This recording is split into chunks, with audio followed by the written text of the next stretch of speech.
In order to traverse a linked list, we need some kind of current pointer that we're going to create and initialize to point to the first element in the linked list. So we started at the beginning of the linked list, we do something with that element, we move current over to the next element in the linked list, we do something with that element, we move current over to the next element in the linked list, we do something with that element, and so forth. And we can use a while loop to keep doing that, keep performing an operation on each element and moving the current over to the next element until we get to the end of the linked list.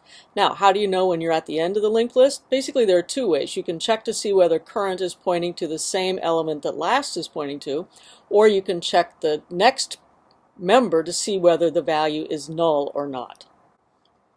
So let's say we have a simple linked list. We just have two members in each structure. We have an integer data member and a next pointer to the next element in the linked list. So what we're going to do is we're going to use a current pointer to traverse the linked list. We're going to start current at the beginning of the linked list. So current is going to equal first, meaning they both point to the first element in the linked list. And we're going to do something with each element. For example, let's print out the values of the integer data members. So current arrow data, we'll print that out, and I'll keep track of the output over here. So we print the 9.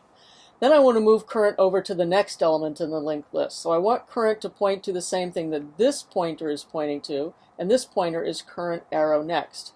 So what I want to do, write the code here, is set current equal to current arrow next, current arrow next.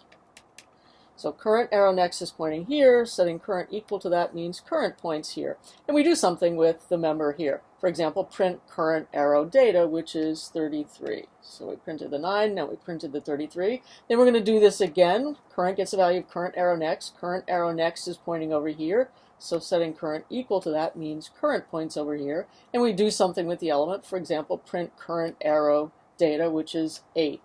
So our output is here.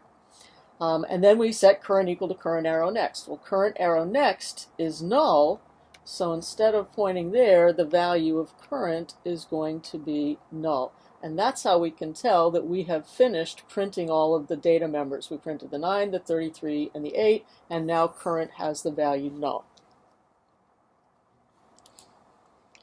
Okay, so here's the code that does all of what we just drew. So we start current at the beginning of the linked list. Current gets the value first, so they're both pointing to the same thing. Our while loop says while current is not equal to null, because remember when it became null, we had finished printing all of the data members. So there are two actions in the compound action here. We're going to print the data value is and the value of current arrow data. And then we're going to move current over to the next element in the linked list. Current gets the value of current arrow next, moves it over.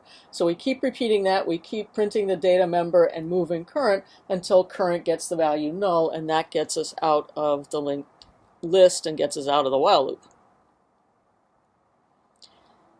Here's slightly better code.